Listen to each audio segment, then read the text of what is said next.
दोस्तों, ये जो पूरी दुनिया में लोग धर्म के ठेकेदार बनकर किसी बेगुनाह इंसान की मॉब लिंचिंग करते हैं और बेरहमी से उनकी जान लेते हैं ना, आज मैं उन सब की पोल खोल दूंगा। आज इस वीडियो में पता चल जाएगा कि सच में ये लोग धार्मिक हैं या धर्म के नाम पे लड़वाने वाले नेताओं के टट्टू हैं।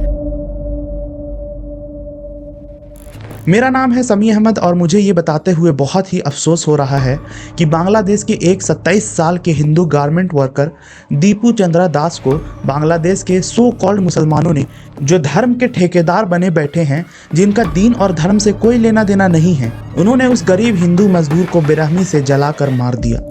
पर किस लिए? क्योंकि उस पर एलिगेशंस थे कि उसने इस्लाम के खिलाफ कुछ कहा। अभी तक कहीं से कुछ साबित नहीं हुआ है कि क्या कहा, बस उस पे इल्ज़ाम था कि उसने कुछ कहा और सिर्फ इस बिना पर उसे मार दिया गया।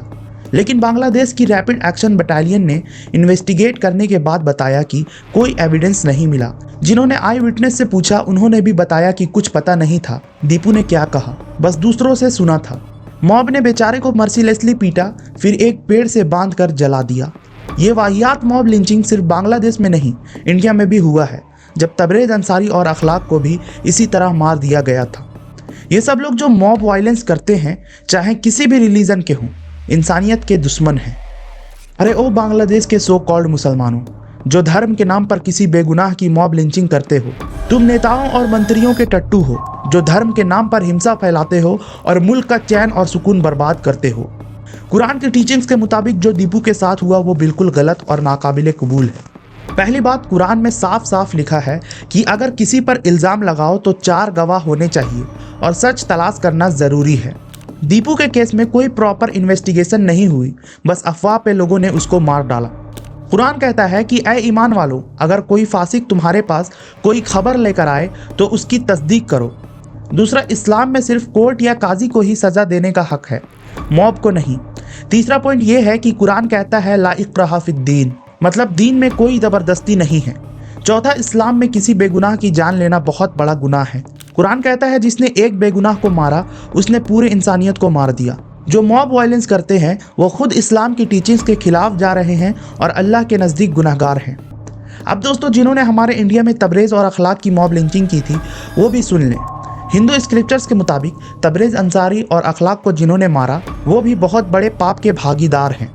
दोस्तों, पहले मैं एक बात बता दूं, क्योंकि मैं एक मुस्लिम हूं तो मुझे वेद और गीता का उतना नॉलेज नहीं है, पर मैंने जो रिसर्च किया और पढ़ा तो मुझे ये बातें पता चली जो मैं आगे बताने वाला हूं। आगे आप ध्यान से सुनना और अगर मैं कहीं पर गलत बोलूं तो मुझे बताना। दोस्तों, जहां तक मैंने पढ़ा, मुझे पता चला कि लॉर्ड कृष्णा कहते हैं अहिंसा परमो धर्मा, मतलब नॉन वायलेंस सबसे बड़ा धर्म है।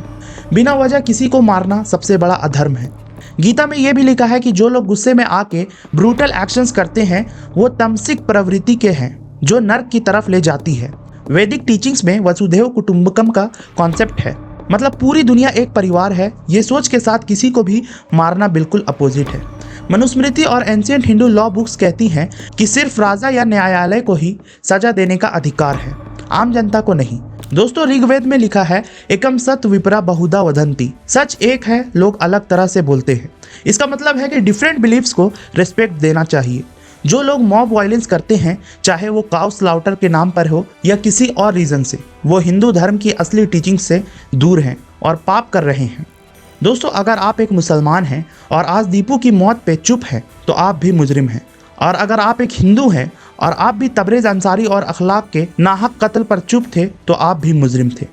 दोस्तों, हमें ऊपर वाले ने अच्छी खासी अकल दी है, सोचने और समझने की सलाहियत दी है। हम सभी का ये फ़र्ज़ बनता है कि हम जुल्म के खिलाफ आवाज़ उठाएं, और अगर आप आवाज़ नहीं उठा सकते तो कम से कम इस वीडियो को शेयर ज़रूर करें, ताकि उस गरीब मजदूर दीपू को इंसाफ मिल सके। और ऐसे ही गरीब और मजबूर लोगों की आवाज़ बनने के लिए मुझे सब्सक्राइब और फॉलो कर लें। आप सभी का शुक्रिया दोस्तों, वीडियो में यहाँ तक बने रहने के लिए। मिलते हैं नेक्स्ट वीडियो में, तब तक के लिए आप अपना ख्याल रखें।